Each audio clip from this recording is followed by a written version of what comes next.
Namo Vishnu Padaya Radhikaya Priyatmane Shri Srimad Bhaktivedanta Narayana Nityanande Shri Krishna Lila Katanes Dakshan Avdhare Madhuri Ganashayaktam Param Varanyam Purusham Mahantam Narayanantam Shrasa Namami Shri Dandina Bhakta Shru Manincha Shri Krishna Padabda Dhritai Kariji Chaitanya Lila Amrita Sara Saram Narayanantam Satatam Prapadye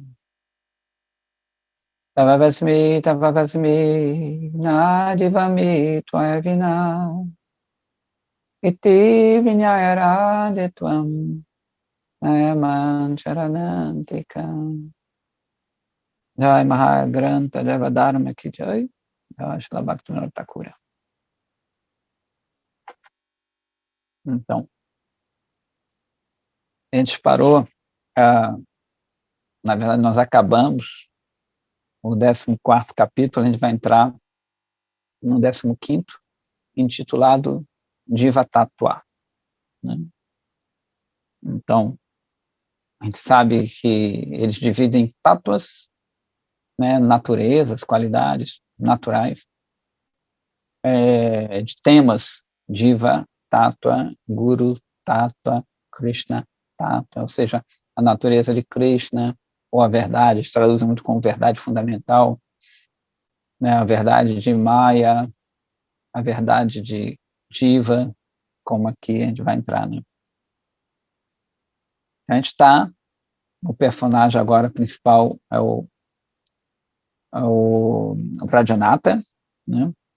Então, Vrajanatha era aquele ex-lógico, né? Ele estudava lógica, ele fica fascinado pelo estudo de lógica de Mahaprabhu e, assim, com o tempo ele vai mudando a mentalidade dele, vai abandonando essa lógica seca, né? Não que você não possa usar a lógica também para aprender uma coisa, mas não é só isso. E ele agora se aproxima de Raghunatha Dasa Babaji, Prema Dasa Babaji Maharaj, assim por diante, ele fica fascinado, né, por Chaitanya Mahaprabhu, pelo outro lado de Mahaprabhu, né, o lado mais profundo de Mahaprabhu, que é essa entrega, essa doçura, né. Então, né, o que acontece? Diz que, né, no outro dia, isso aqui é interessante, uma localização dele, mas é interessante, esse Vrajanatha, né, ele vai até Srivasangana bem cedo. Então, os Vaishnavas de Godruma também tinham chegado lá para ter o darshan, ter a visão, a audiência do Sandhya Arati, daquela uma cerimônia que tem no cair da tarde. E também ver Sri Premadasa Babaji Maharaja, Vaishnavadasa, desculpa, Advaita Dasa e outros Vaishnavas que já estavam sentados ali, né, esperando aí o Sangha, né, o encontro maior. Quando Vrajanatha viu os bhavas, ou seja, os sentimentos, né, as expressões ali dos Vaishnavas de Godruma, ele ficou completamente assim maravilhado e pensou: minha vida será perfeita se eu ficar na companhia deles o mais rápido possível. Quando aqueles Vaishnavas viram a disposição humilde e devotada, né, do Vrajanatha, eles concederam suas bênçãos. Jai Shri Radha Prabhu. Então, isso é interessante, que é chamar a atenção dos grandes Vaishnavas para que eles concedam suas bênçãos, né? Quando o Vaishnava diz, né, ele vê essa propensão, eles chamam Seva Vritti, Vritti quer dizer propensão, a inclinação a servir, a ser humilde, eles ficam atraídos. O Deva falava que os Vaishnavas mesmo são como abelhas, e eles sentem o aroma do pólen das flores, né? E essas flores têm que estar abertas. Então, de longe, elas sentem assim, e vão todas para lá. É o que atrai eles, né? não é dinheiro, não é fama, não é nada disso. Essa tendência, né, ele humilde, e essa tendência de servir, de querer essa avidez, de querer ficar na companhia, de aprender e assim por diante. Esse é o segredo aberto de Bhakti. Então, quando o Arati, aquela cerimônia acabou, Pradyanatha e, uh, e o Babaji mais velho começaram a andar em direção sul, né, indo para Godruma. Raghunatha Dasa Babaji, que é aquele que conversou no capítulo anterior, viu que o Pradyanatha estava chorando muito, assim, estava derramando torrentes de lágrimas. Ele falou, por que você está assim, né? E Pradyanatha fala assim, Prabhu, quando eu me lembro das suas docíssimas instruções, meu coração fica assim um pouco agitado, e todo mundo parece que fica desprovido de substância, ou seja, não vejo mais valor, né, no mundo, não vejo nada de interessante no mundo.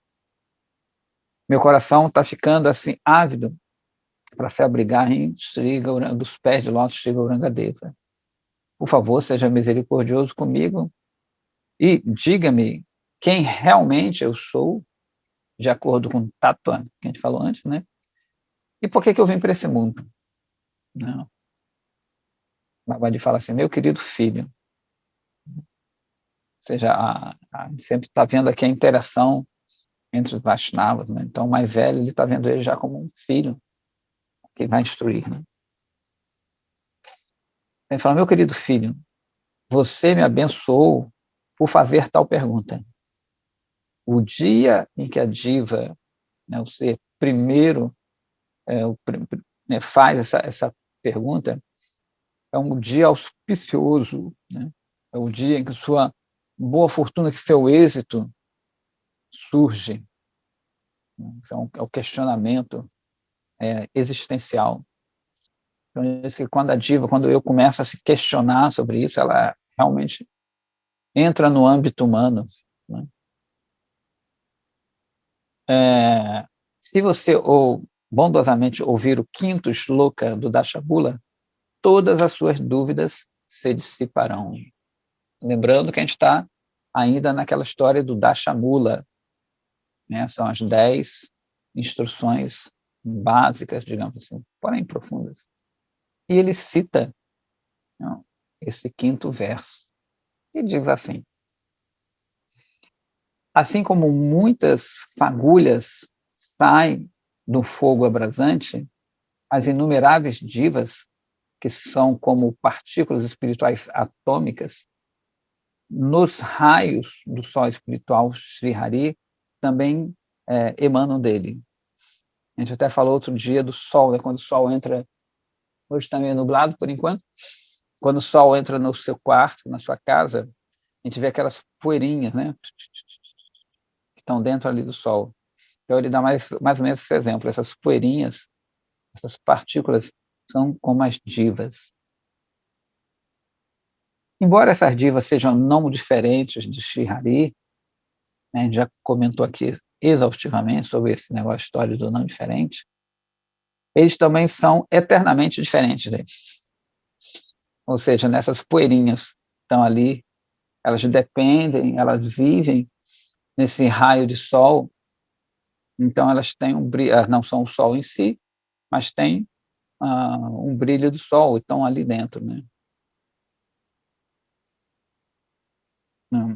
A eterna diferença entre a Diva e Ishvara, que Ishvara quer dizer o controlador, Deus, é que este é o senhor e mestre de Maya Shakti, enquanto a Diva pode cair, né, ela pode ficar sob o controle dessa Shakti, dessa Maya, mesmo em seu estado liberado, devido à sua natureza constitucional.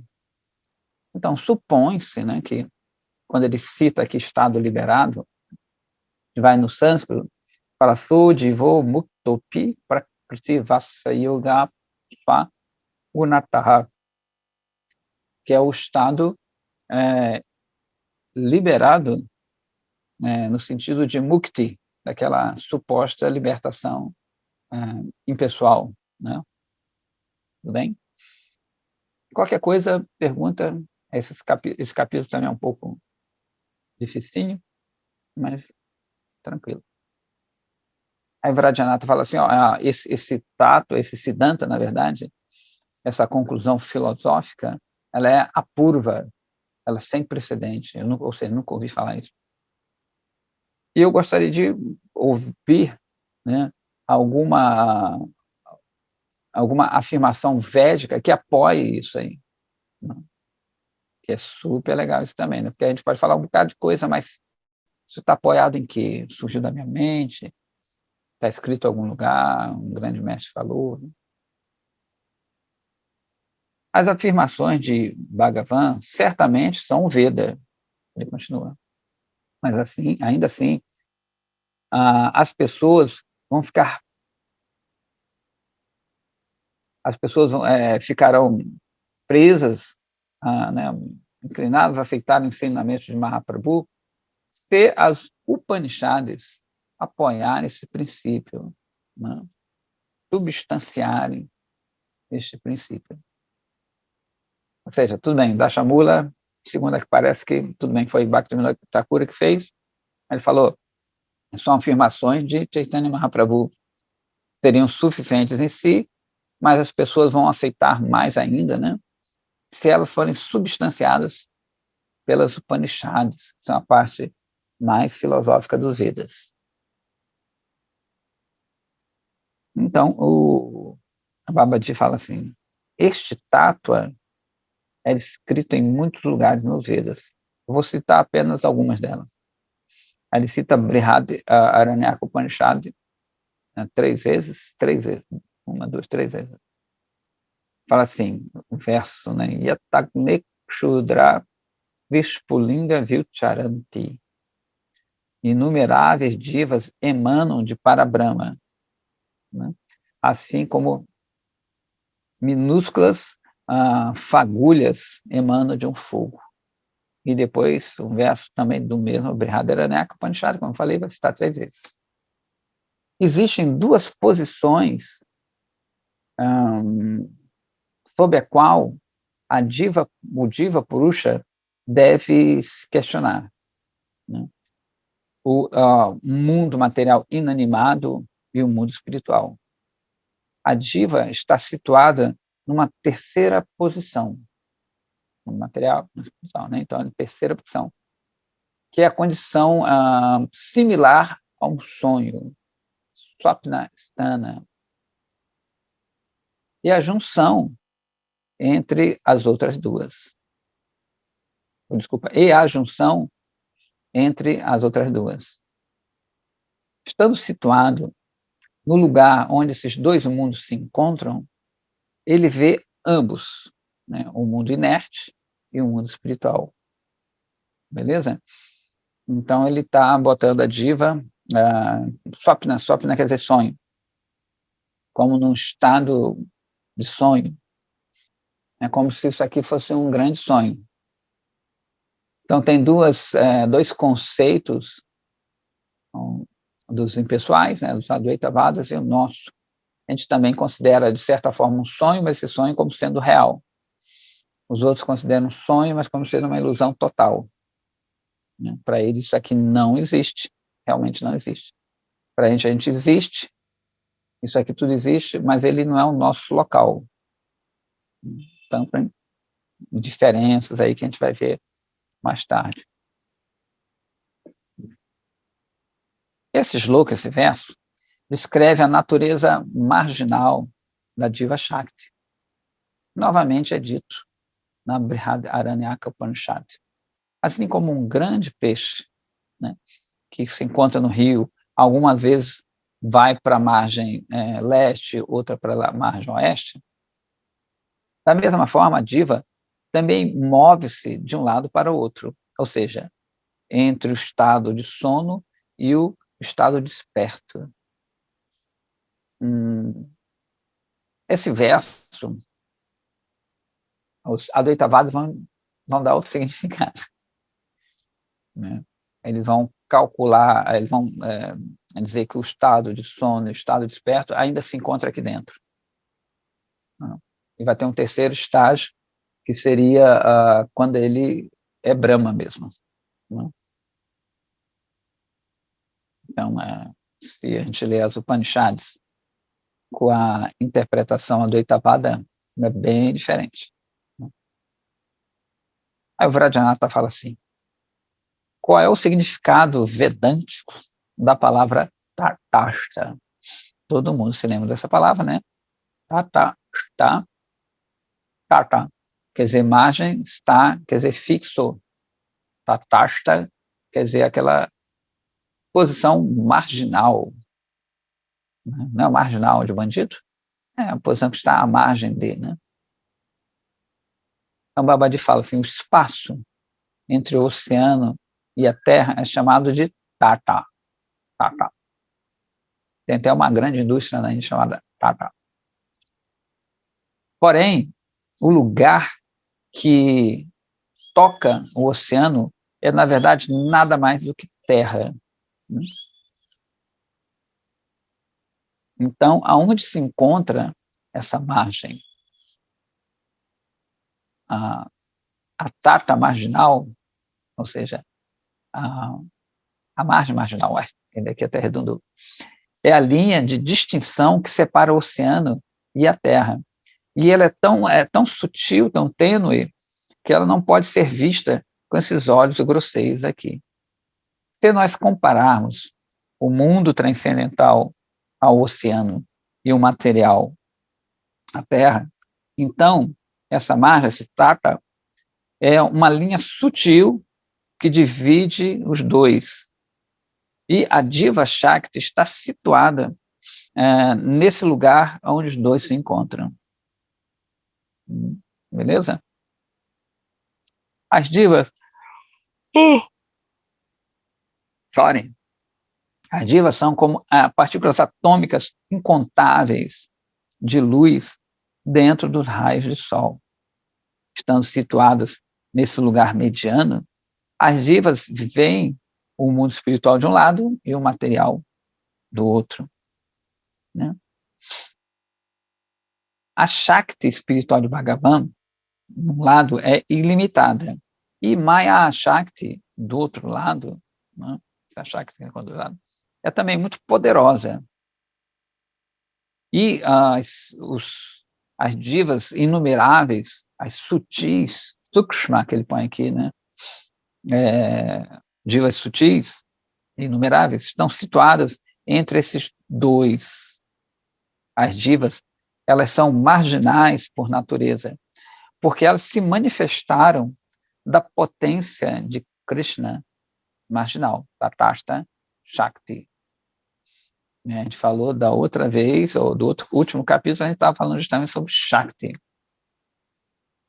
Então, Krishna, relembrando, tem uma Shakti só, que é Chit Shakti, Swarupa Shakti, Antaranga Shakti, e assim por diante, tem vários nomes, mas dessa Shakti que vão emanar outras vertentes dela. Tudo para o prazer de Krishna. Beleza? Então, o Vrajanatha fala assim: qual é a natureza desse Tatasta, o Swabhava, né? O Babaji fala: é a natureza, desculpa, a natureza que capacita uma pessoa a estar situada entre os dois mundos e ver os dois lados. Ou seja, nós somos singulares. Não, é uma coisa bem... Até antes citou da outra vez que, né, na Gita, Krishna fala que a diva é algo espantoso. Ela se refere, não, a diva é algo espantoso, é uma coisa espantosa. Porque justamente ela tem uma característica única. A natureza marginal é a tendência. A natureza marginal é a tendência de ficar sob o controle de ambas as Shaktis. É muito louca, né? Porque apesar de ser Shakti, a gente também fica sob o controle de outra Shakti. né? Algumas vezes, essa margem é submersa no rio por causa da erosão. Então, novamente, ela fica uma com a terra porque o rio muda seu curso. Eu tinha uma casa em Lumiar, né, que tinha justamente, era bem interessante que eu me lembrei disso. Teve uma vez que deu uma chuva grande, a gente perdeu aquela praia, depois o rio mudou e a praia voltou ali, a Tatasta, né? E nada mais é que era areia, né? Aquilo que cobriu era areia, só que eu não podia ver a areia. Depois que o rio foi embora, praia, areia de novo, né? Tatasta. Se a diva olha para Krishna, isso é, em direção ao mundo espiritual, ela fica influenciada por Krishna Shakti. Então, ela entra no mundo espiritual e serve a Bhagavan de uma forma espiritual, consciente e pura. Contudo, se ela olha em direção a Maya, ela se torna oposta a Krishna e fica encarcerada por essa energia Maya, né? Essa essa natureza dual é chamada de Tatasta Swabhava, né? Então, né, grosso modo, se dá o exemplo, né, de que eu estou aqui no meio, olho para um lado e olho para o outro, aí me encanto por a natureza material, ou a natureza espiritual. O Gurudeva dava o exemplo de uma semente de gergelim que ela é jogada assim e cai, tem uma espada, ela bate aqui, pode ir para um lado, pode ir para o outro. Então pode parecer que existe um acaso, né? Existe um acaso. Então, ou seja, uma coisa que pode acontecer ao léu sem um controle maior, né? Mas não é bem assim, né? Se a gente for se aprofundar mais, a gente vai ver que não existe acaso. Tem até eu não sei, vamos falar uma vez, acaso é quando Krishna não quer dar o nome ao fato, né? Eu achei interessante essa definição de acaso. Como a gente falou, é, acaso em sânscrito quer dizer sem causa, quer dizer arreto, arraito que, arreto. Só que reto quer dizer causa, quer dizer é o nome de Krishna, né? Bhaktivinoda Bharati Maharaj dessa definição que não tem uma causa material, tem uma causa transcendental, assim como o destino em sânscrito, ele é daiva, né? São palavras ligadas aos devas. Então, desconheço qualquer palavra que fale que vem do nada.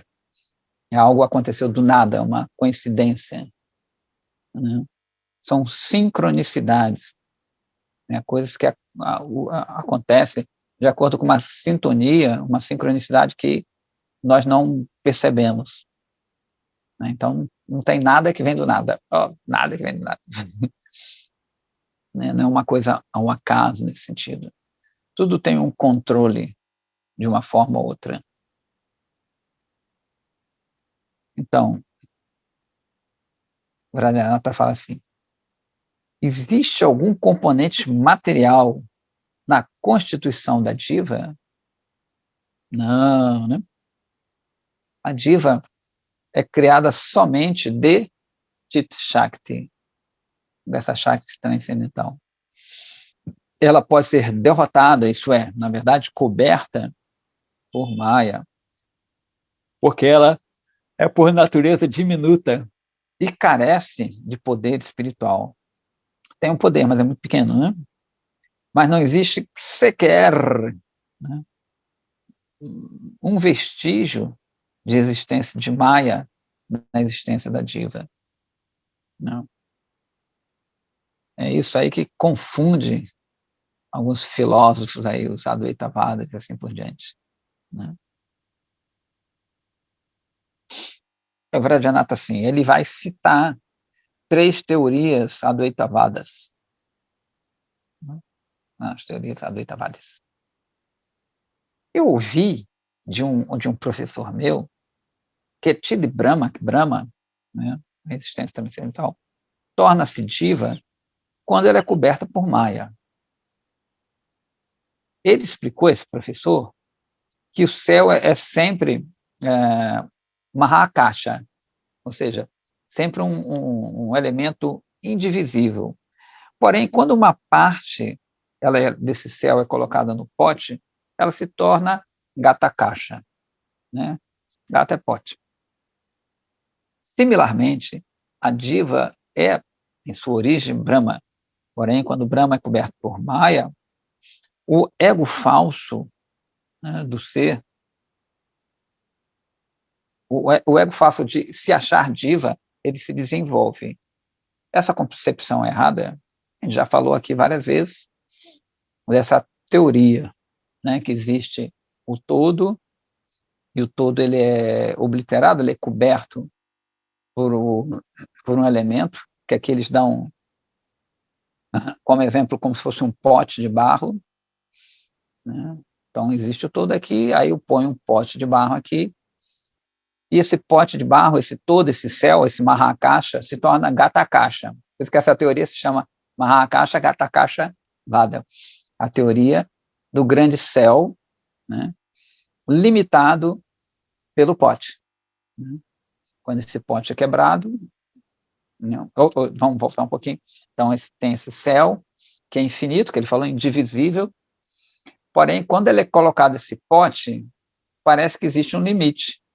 Então, o céu dentro do pote se acha diva, se denomina diva, ou seja, como uma parte diferente do todo.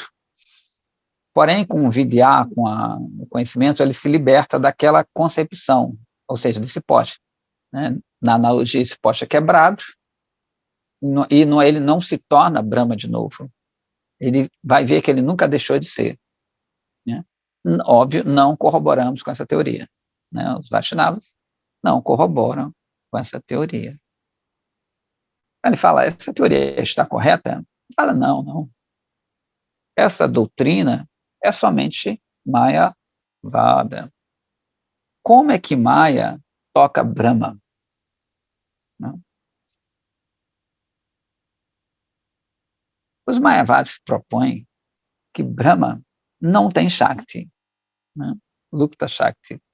Então, como é que Maya, que é Shakti, pode se aproximar de Brahma? Se Shakti supõe-se que ela é não existente, né? Ou seja, quem criou esse pote? O pote é ilusório. Mas vem cá, mas quem está percebendo esse pote? Quem tem a percepção que é indivíduo? Né? Como o todo tem a percepção de que ele vai ser indivíduo, já que ele é desprovido de Shakti, né? Eles chamam Nishakti. A conclusão é que Maya não pode ser coberto por Brahma e, né, ficar em tal condição miserável. Por outro lado, se nós aceitarmos a Shakti transcendental de Brahma, como é que Maya, que é uma Shakti insignificante, pode derrotar Chit Shakti e criar a diva de Brahma? Além do mais, Brahma é indivisível. Então, como é que tal Brahma pode ser dividido? A ideia que Maya pode controlar Brahma não é aceita. Maya não tem nenhum papel na criação das divas, né? Ou seja, a diva ela não é criada. A diva ela é atômica, né? Ela é muito pequenininha, mas ainda assim ela é superior em tátua a Maya, né? Por isso que ela é fascinante, a diva é fascinante. Ao mesmo tempo que ela é superior a Maya, ela fica sob o controle dela, né? Muito louca a diva. Isso tudo, no final das contas, é para que as lilas de Krishna, em todos os aspectos, aconteçam, né? Então, de uma forma ou outra, tudo é uma expressão, tudo é um desejo de Krishna, né? Toda essa criação, tudo, né? Um desejo indireto, direto, né? Ou seja, as Shaktis fazem de tudo para satisfazer a todos os desejos de Krishna. Então, Vrajanatha fala assim, certa vez, outro, né, então ele falou uma primeira teoria, Mahakasha Gatakasha, e vai falar sobre uma segunda teoria, Advaitavada.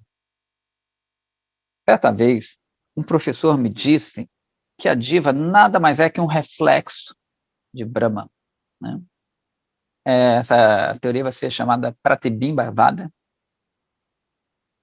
Né? Então, uma vez um certo professor me falou que a diva nada mais é que um reflexo de Brahma. O sol é refletido na água e, similarmente, Brahma se torna diva quando ela é refletida em Maya. E essa concepção está correta? Ele falou, não, novamente, esse é outro exemplo da filosofia Mayavada. Brahma não tem limites.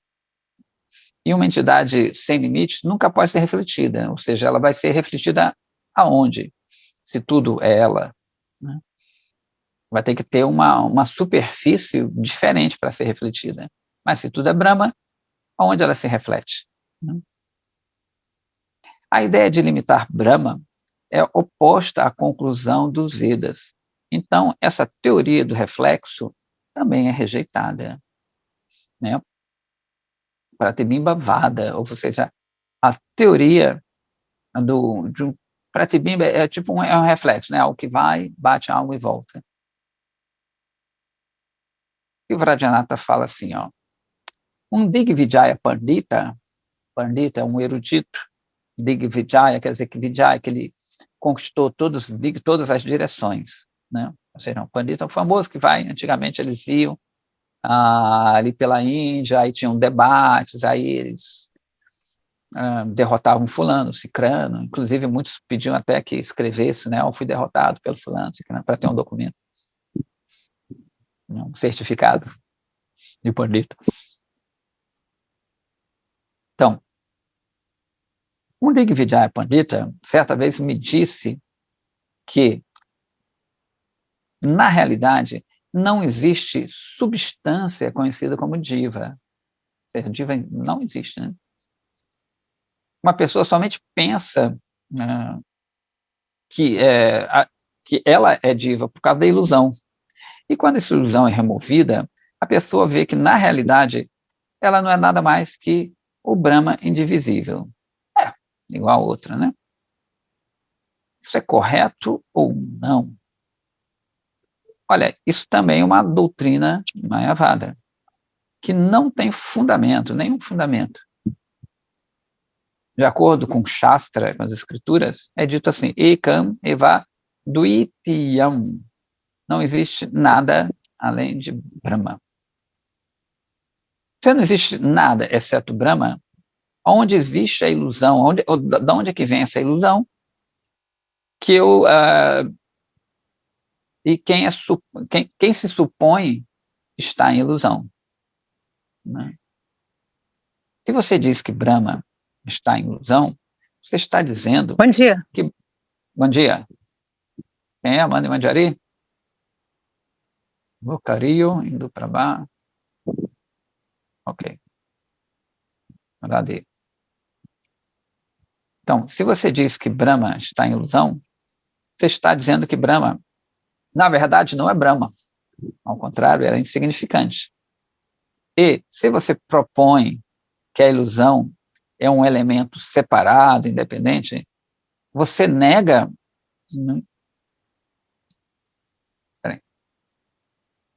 Você nega a unidade de Brahma. Beleza? Né? Ou seja, se você diz que tem uma ilusão, que tem algo separado, mas ao mesmo tempo você diz que Brahma ele é indivisível, entra aí numa contradição. E o Vrajanatha, não satisfeito, ainda vai falar mais alguma coisa aqui. Uma vez, um Brahmana Pandita, um Brahmana erudito, chegou em Navadvipa. E numa conferência de intelectuais, ele estabeleceu que somente a diva existe. Então, fala que somente Brahma existe, e agora esse aqui vai dizer que somente a diva, o eu, existe. Esta teoria é que a diva cria tudo em seus sonhos. No Ocidente também tem algumas coisas similares aqui. Se não me engano, é parecido com o conceitualismo de Abelardo, Pedro Abelardo. Mais ou menos, diferenciado. Se a sua teoria é que essa diva cria tudo em seus sonhos, né? Isso acontece porque ela por isso ela usufrui e sofre. Ou seja, tudo é uma criação minha. Não? Tem essa teoria aqui também, que as coisas só existem porque eu existo. Né? Porque tem alguém que visualiza, que dá conceitos àquilo ali. Tudo está na minha mente. Né? Então, se não existe a mente, não existe algo. Porém, esse algo sempre vai existir na mente de outro. Mas o outro é a criação da minha mente. Então, também não existe outro para conceitualizar algo.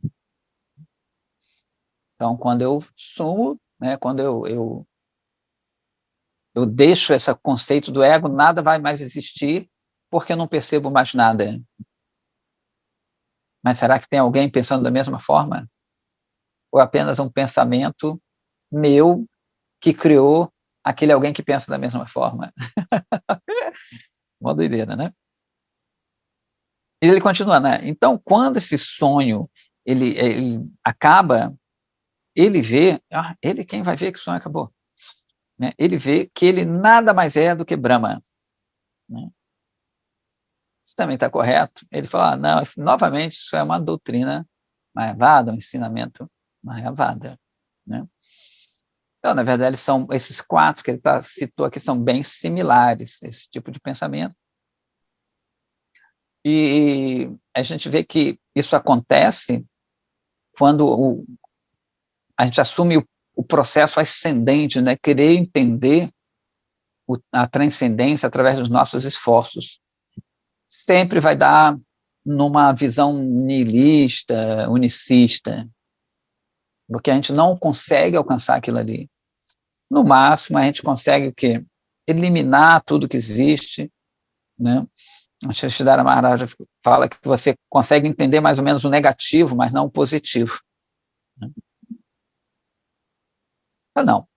Se eles dizem, né, que Brahma é indiferenciado, como existe a possibilidade de produzir a diva, esse é o sonho.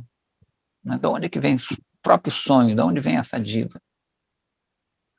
Os Mayavadis usam exemplos tais como a ilusão de ver uma madrepérola. Bom dia. Bom dia.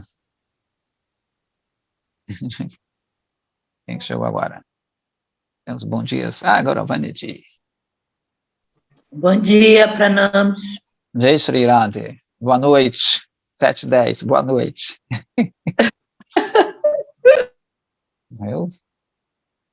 Então, os Mayavadis usam o exemplo da Malakasheta, que chama aqui, né? A Malakasheta.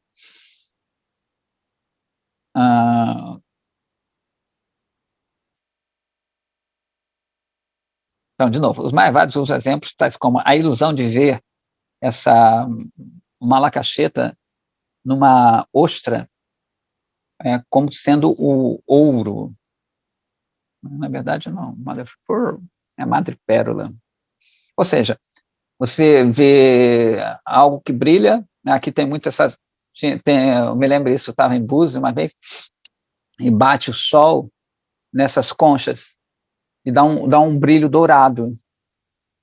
Então, eles usam essa analogia para você achar que ali existe ouro, não é mais apenas uma ilusão.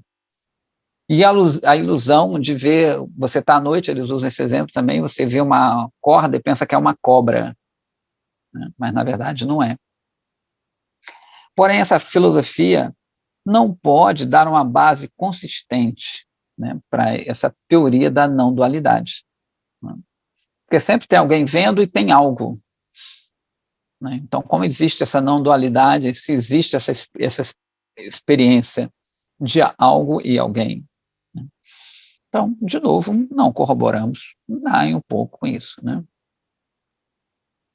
Mas é engraçado que agora mesmo teve um professor de yoga que me chamou, ele tem um lugar no Largo do Machado aqui, e ele está fascinado, ele fica fascinado com essa teoria, né? Já teve uns debates assim, não vê nenhuma consistência, aí ele acaba dizendo, não, só quando a gente chegar lá é que a gente vai perceber isso. Mas vem cá, chegar lá onde? Perceber isso? Quem vai perceber isso? Né? E quem está falando que isso é perfeito? Já que não existe ninguém nesse sentido, só Brahma. Então, Vrajanatha fala assim, então Maya não tem qualquer coisa a ver com a criação da Swarupa, ou seja, do Swarupa, na verdade, da natureza das divas. Né? Ao mesmo tempo, eu claramente entendi que a diva é, por natureza, sujeita à influência de Maya. Agora, eu gostaria de saber se a Chitti Shakti, ou seja, essa Shakti transcendental, criou as divas com a sua natureza marginal. Beleza? Não, Babaji fala assim, não. Essa Chitti Shakti é a Shakti completa de Krishna. E suas manifestações são todas nityasidas, são seres nityasidas, ou seja, eternamente perfeitos. A diva não é nityasida nesse sentido, né? Embora quando ela realize sadhana, ela pode se tornar sida, perfeita. Ou seja, quando ele fala perfeita, no sentido que está exibindo sua natureza perfeita, mas ele está perfeição dentro do que tem que ser. Assim como esse mundo é perfeito no propósito dele. Nada é imperfeito, no sentido maior, mais amplo, né? A natureza da matéria tem a sua função, então ela é perfeita na sua função de ser matéria, né, já que é a natureza dela. E a gente, não, nós somos perfeitos dentro dessa nossa natureza, né, de estar para lá e para cá, nesse sentido.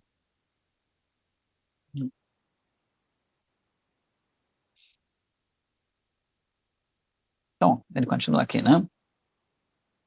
Então, essa diva, nesse sentido, não é nityasida, não é eternamente perfeita. Embora quando ela realize sadhana, aquela prática, né, ela pode se tornar perfeita e usufruir da felicidade transcendental como uma dessas outras divas, nityasidas. Todos os 4 tipos de sakis, de amiga, né, não confundir Shakti com Saki. Então, todos esses 4 tipos de sakis, de amigas, de Radharani, são nityasidas, são eternamente perfeitas. Né? E elas são expansões diretas da própria Srimati Radhika, né, que eles vão chamar de Kaya Viurha. Ou seja, então tem divas, eu vou falar divas só para a gente ser mais didático, mas não são divas nesse sentido. Tem seres que emanam diretamente de Radharani, né, essas meninas, essas gopis, e a gente emana de uma Shakti de outra Shakti. Né? Ou seja, na verdade, é uma expansão de outra Shakti. Então, a gente tem características diferentes. Esses seres que emanam direto de Baladeiro, Pererel, eles são nityasidas, né, nessa terminologia. Eles nunca se submetem ao mundo.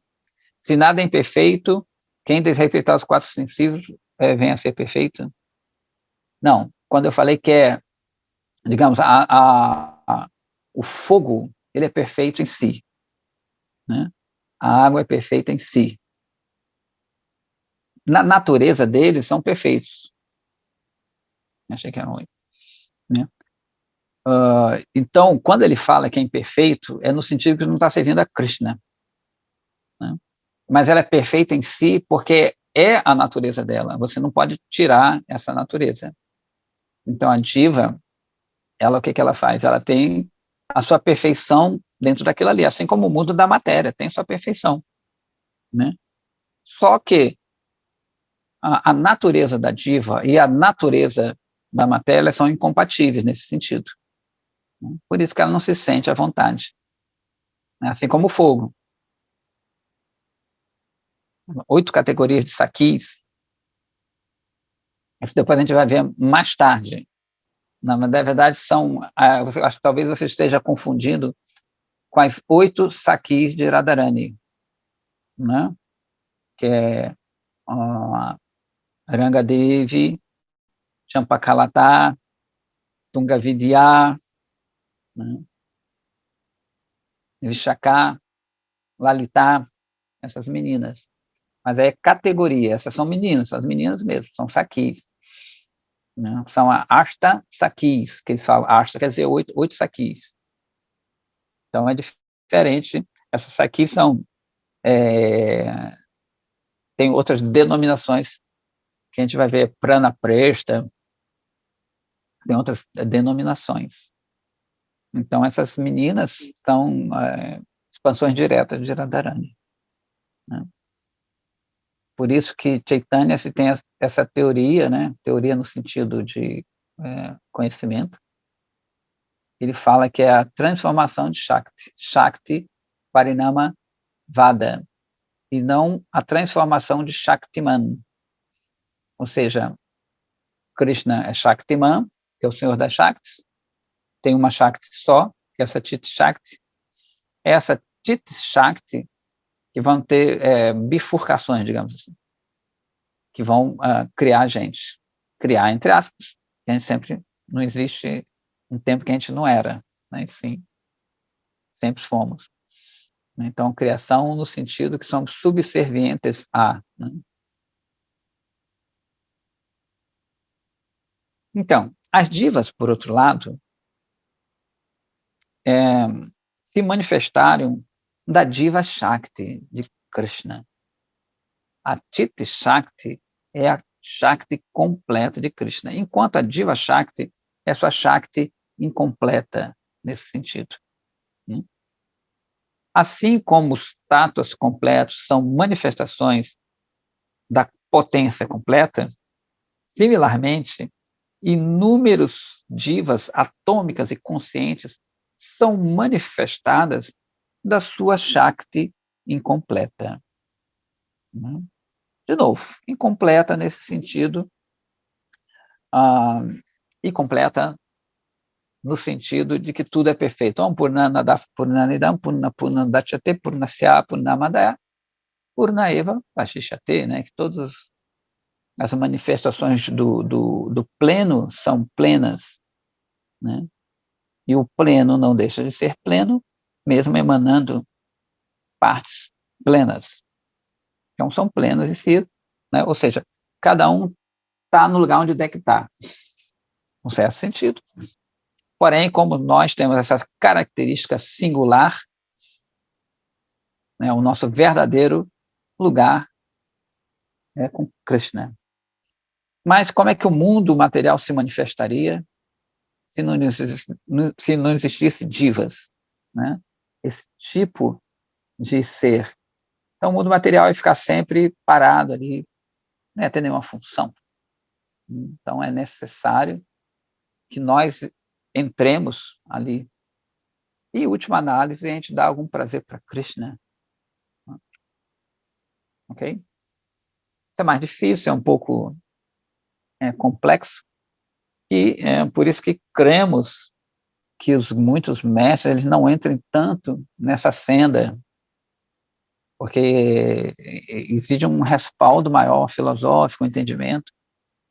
Pode, assim, a pessoa entender de uma forma não muito correta. Por isso que tem muita gente que fala que a gente tem inveja de Krishna, veio para cá, tem uma coisa assim. Né? A gente já... Então, continuando aqui, Krishna se estabelece em cada uma das suas Shaktis e manifesta seu Swarupa, sua forma, de acordo com a natureza dessa Shakti. Beleza? Quando ele está situado, né, na Chit Swarupa, ele manifesta a sua natureza essencial, tanto quando Krishna também como Narayana, o Senhor de Vaikunta. Quando ele está situado na sua Diva Shakti, ele manifesta sua Swarupa como sua Vilasamurti, a sua forma de brincadeiras de Vraja, Baladeva, né? E quando ele se situa em Maya Shakti, ele manifesta-se como as três formas de Vishnu, né? Karanodakashai, Garbhodakashai, Kshirodakashai Vishnu. Na sua forma de Krishna, ele manifesta todos os artefatos espirituais em Vraja, né? No mundo transcendental. No seu Swarupa, como Baladeva, como Shesha Tattva, como Shesha, aquela cobra, né? Ananta Shesha, ele manifesta suas Nitya Mukta Parshada Divas. Ai, ai, ai, não? Ou seja, suas divas companheiras que são Nitya Mukta, que são eternamente liberadas, e que prestam 8 serviços ao serviço ao próprio Krishna, que é a origem do Shesha Tattva, né? Então, a gente vê, vai ficando complicado um pouquinho mais. Então, de Baladeva, né, se lembrando que Baladeva é a Kanda Guru Tattva, é a primeira expansão de Krishna, né? É o próprio Bhagavan na forma de sevaka, de servo, né? E Bhagavan é o Seva, né, o objeto desse serviço. Então, ele manifesta também. Uma vez, há muito tempo, eu li uma palestra de Gurudeva dizendo que a gente chama de diva, mas não são divas mesmo, mas seres que são eternamente perfeitos. Quando falou Nitya Mukta Parshada, Parshada é um companheiro. Então, ele manifesta esses seres ali também que vão auxiliar nessa lila de Krishna, né? Então, por isso que tem esse negócio de expansão direta, expansão parcial, Vibhinamsha, Amsha, Avesha, essas coisas. Tem essas subdivisões, né? Então, esses seres eles nunca, nunca, nunca ficam sob a influência de Maya. Beleza? Então, ele continua aqui novamente, como Shesharupa, na forma de Shesha, né? Sankarshana em Vaikunta, ele está descendo, está vindo lá de Vraja, manifesta 8 tipos de servos para prestar 8 tipos de serviços, como companheiros eternamente liberados de Sheshirupa, a origem de Shesha Tattva Narayana, né? Ou seja, Krishna vai se expandindo, Baladeva se expande em formas similares em várias camadas do universo transcendental para servir de acordo com aquela natureza de Krishna. Beleza? Mahavishnu, que é uma expansão de Sankarshana, situa-se no coração da Diva Shakti e, como Paramatma, manifesta as divas nesse mundo material. Estas divas estão suscetíveis à influência de Maya, e a menos que elas alcancem o abrigo de Hladini Shakti, você lembra que a gente falou que Krishna tem uma Shakti só, mas ela meio que se divide em Hladini Shakti, quem preside Hladini Shakti é Radharani, é a potência de prazer, como a gente fala, né? De novo, e a menos que elas alcancem o abrigo de Hladini Shakti pela misericórdia de Bhagavan, é possível que elas sejam derrotadas por Maya. As incontáveis divas condicionadas que estão iludidas por Maya estão sob o controle dos 3 gunas. Tendo tudo em mente, o Siddhanta, ou seja, a conclusão perfeita, filosófica, é que é somente Diva Shakti e não Chitti Shakti que manifesta as divas, né? Então, a gente aqui também tem o conceito de que Deus criou o mundo da matéria, né? em 6 dias, tem umas coisas assim, Deus vem e cria tudo, Então, aqui na nossa filosofia, o que acontece? Krishna não cria diretamente as divas, ele não cria, né? De novo, Shakti, Parinama, Vada, a teoria de Mahaprabhu é que nós somos uma transformação, digamos, uma criação, entre aspas, dessa Shakti. Então, Krishna mesmo não cria o mundo, não destrói o mundo, não mantém o mundo diretamente, né? E sim, suas Shaktis, suas expansões e assim por diante. E isso vai justamente amenizar aquela coisa, meu Deus, que Deus influencia diretamente o mundo. Deus não influencia diretamente. Uma expansão pode influenciar, mas o próprio Krishna, como ele é o eterno lúdico, ele transcende tudo isso. Então, a Flávia perguntou aqui, nós somos expansões? Não, nós somos, né? Em última análise, sim, tudo é expansão de Krishna, mas não diretamente. Por isso que essa filosofia Mayavada, para a gente é uma coisa que é meio absurda, né? Tomara, né? Um Vaishnava, assim. Mas eles, se a gente pensar, se aprofundar neles e procurar similaridades, é uma filosofia bem bolada, porque na verdade foi criada por Shiva.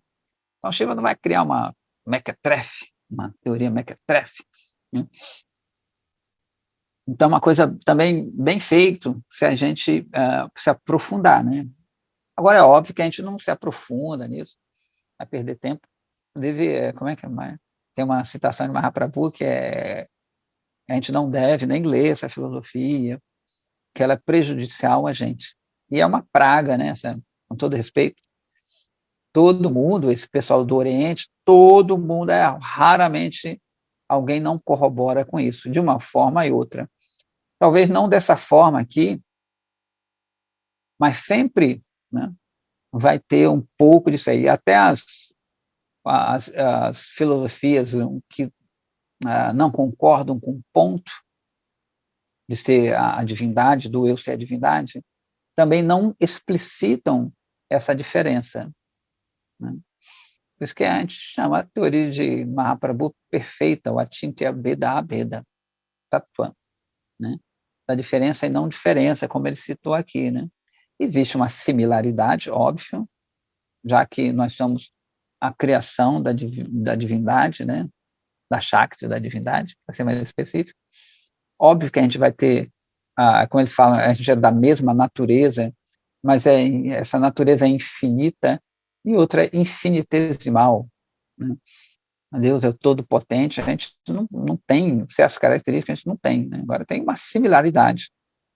Assim como o filho tem coisas parecidas com o pai ou com a mãe, mas não é o pai nem a mãe, né? Agora tem, né? Não tem, a gente fala, puxou o pai, puxou a mãe, nesse ponto, puxou. Mas isso aqui não puxou, não. Pô, o cara, né? A mãe dele é muito generosa, né? Aquela menina ali, ela é pão dura, né? Um é austero, outro gosta de uma vida boa, não sei o que lá, né?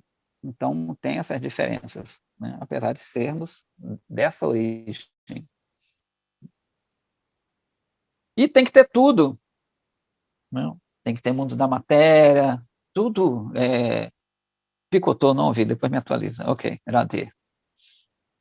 Titra que está caminhando, acho que ela está caminhando, aí de repente picota as coisas. Então tem essa similaridade, essa diferença.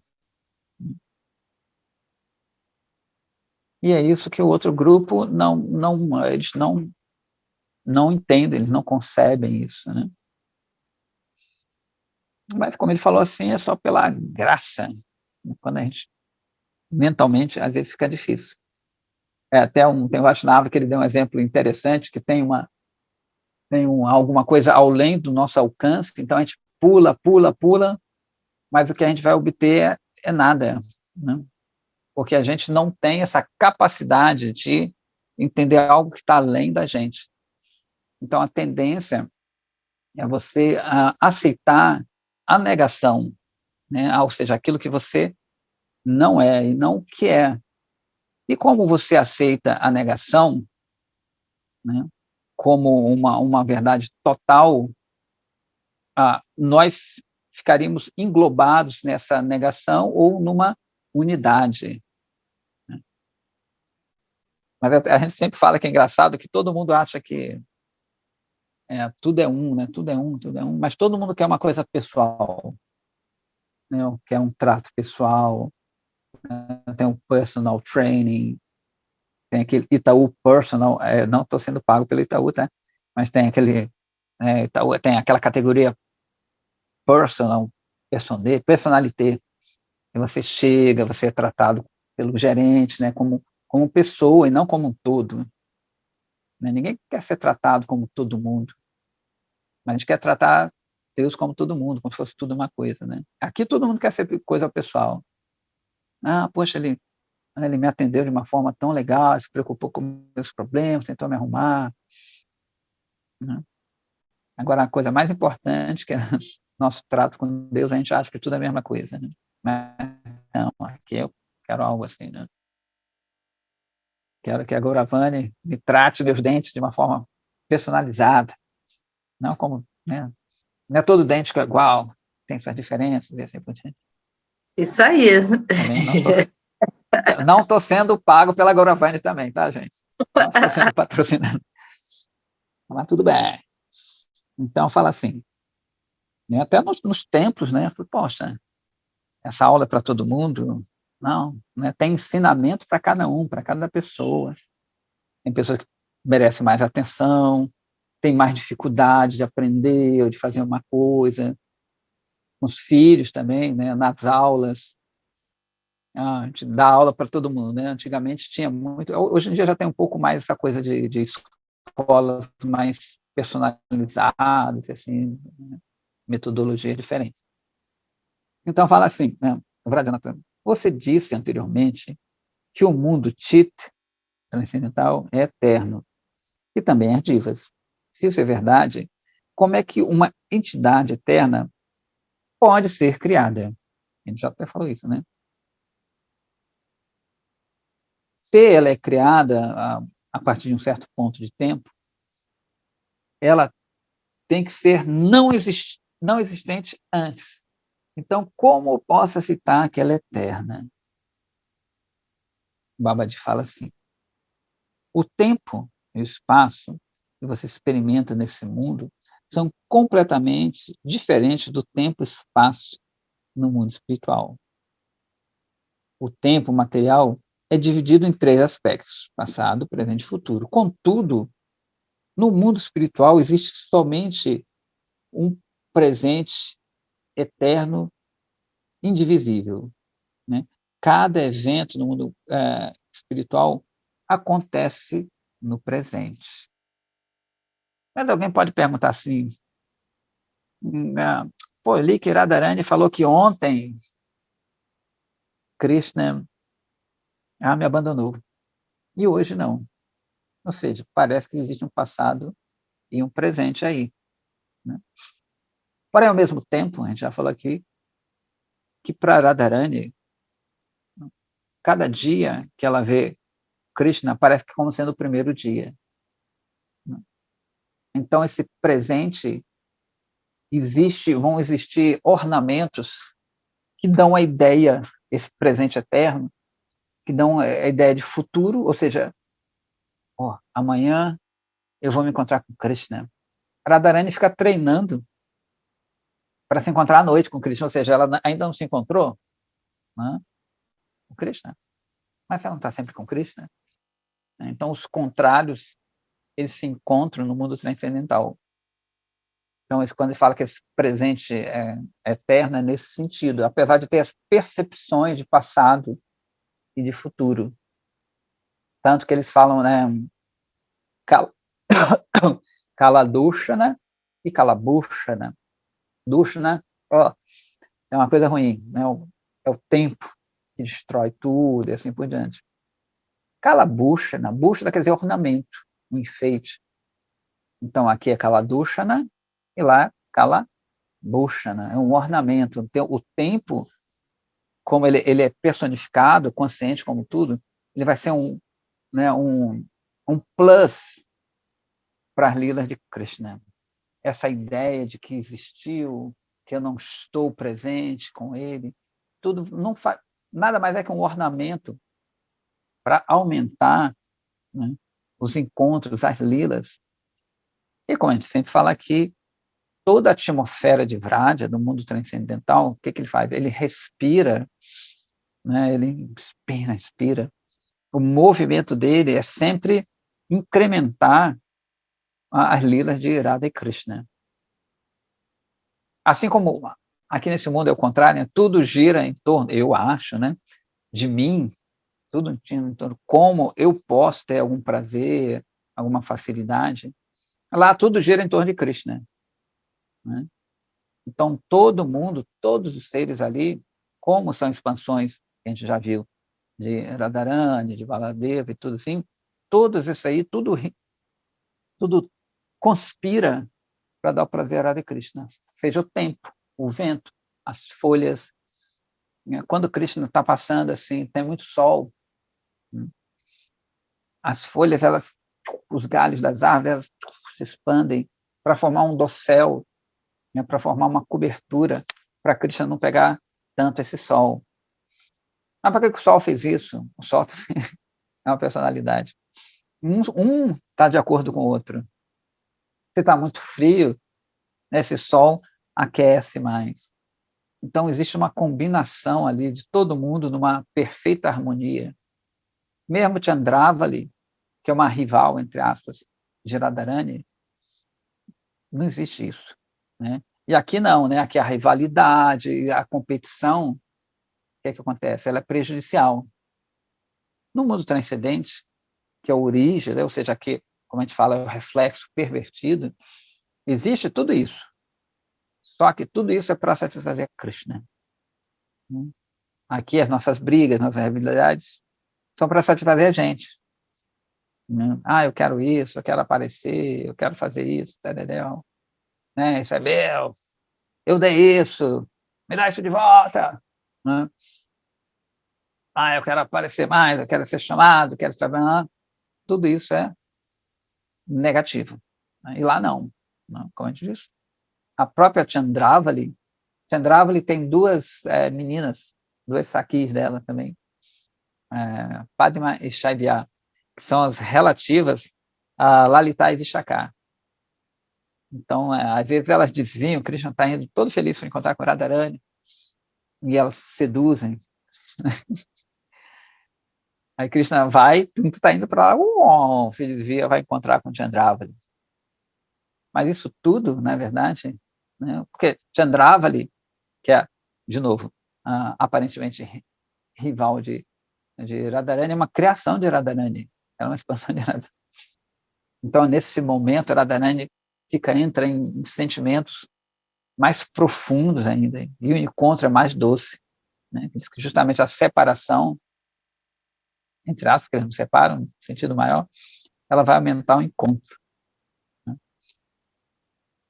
Tem um Vaishnava que fala que é como cortar um pão, assim, você encontro, separação, vai ficando cada vez mais profundo, esse corte vai ficando cada vez mais profundo quando existe, né, a faca do encontro e a volta da faca da separação, encontro a separação.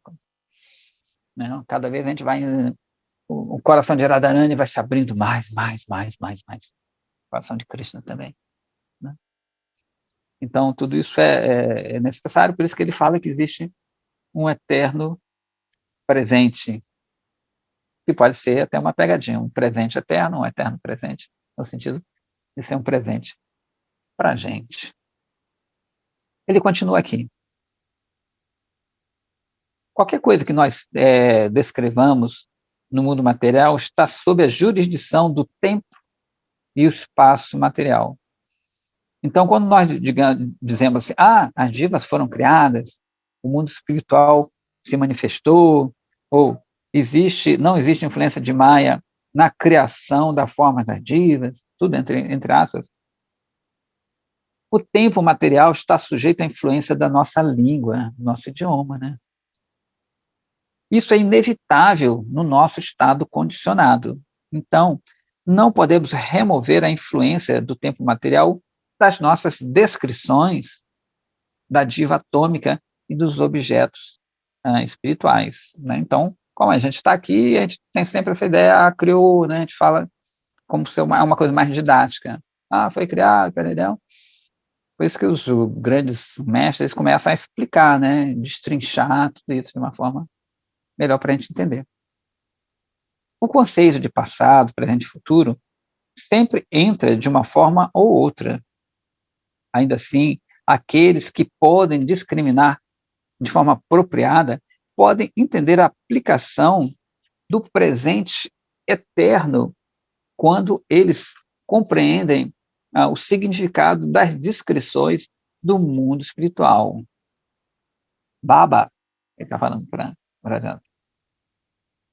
seja muito cuidadoso nessa área. As descrições verbais e as explicações são inerentemente incompletas. Abandone-as e tente experimentar a essência espiritual. Então, lembrando, né, relembrando, que o Vajrayanatha é um lógico, então ele precisa ainda muito disso, como a gente também, né? Mas tem um ponto em que você deve abandonar isso, né? Ou seja, se entregar completamente. Isso é difícil, é a parte mais difícil.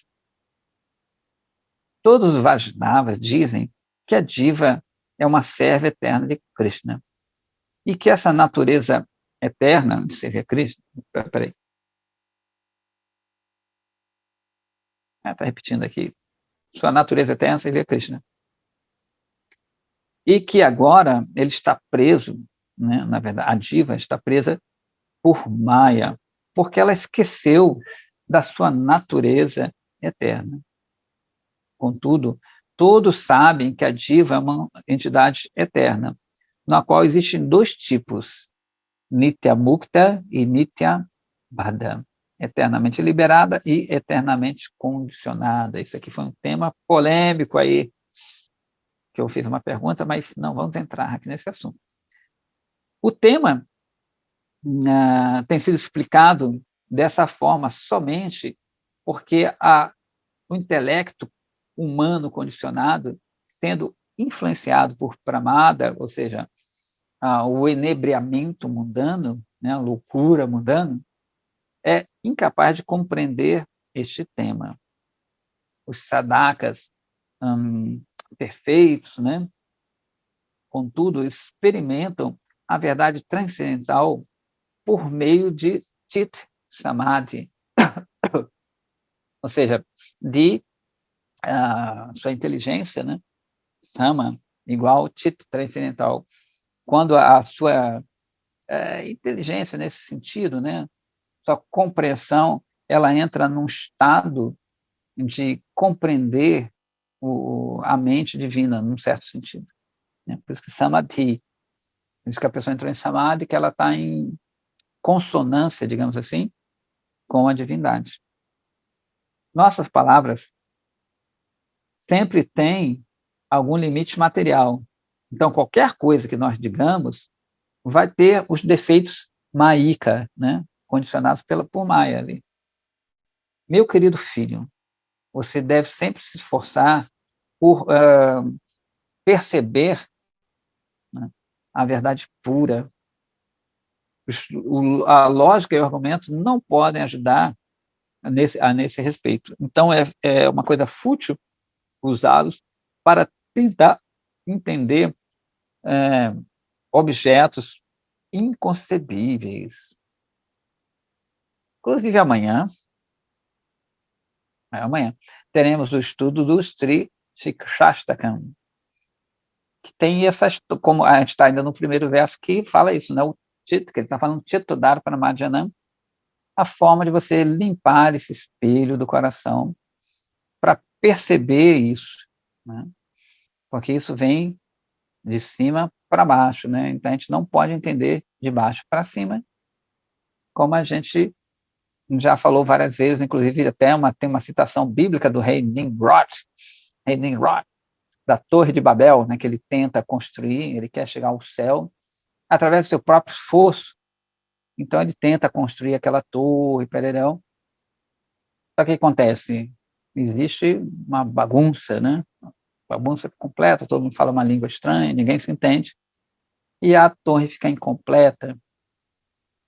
O próprio Rava, né, ele quer também construir uma escada que leve até o céu, essa escada cai. Então, tem esses dois exemplos clássicos desse processo ascendente, né, de querer entender a divindade, como ele está falando assim, com a sua lógica, com essa inteligência, com seus próprios esforços. Isso, no máximo, que chega é essa visão nihilista ou adwaita, né, de que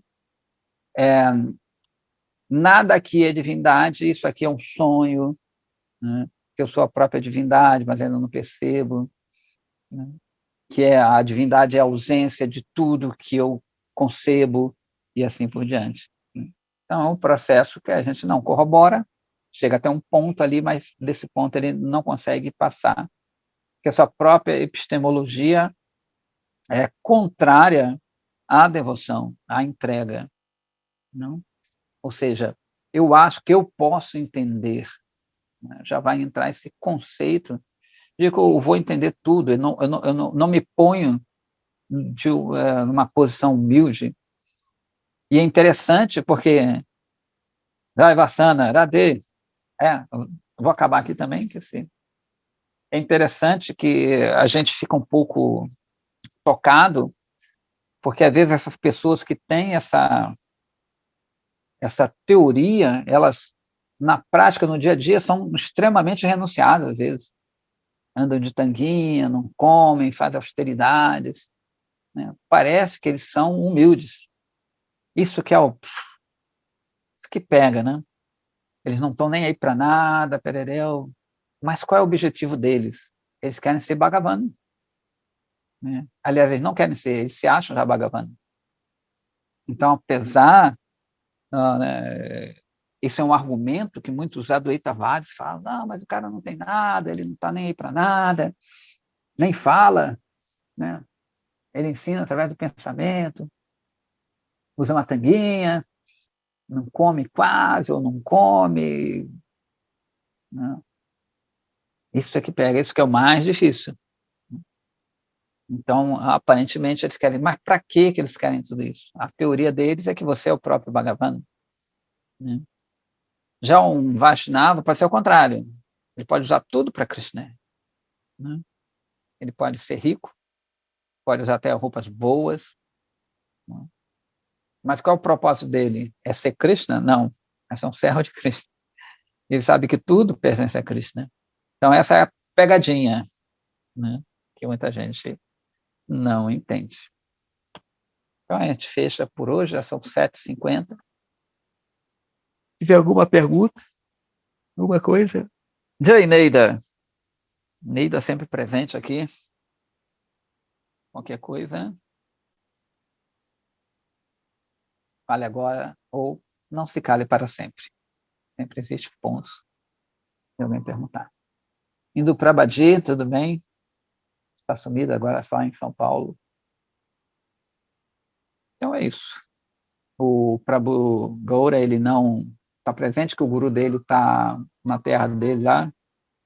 Aí ele falou que eu seria aqui. E quando eu encerrar, encerra automaticamente.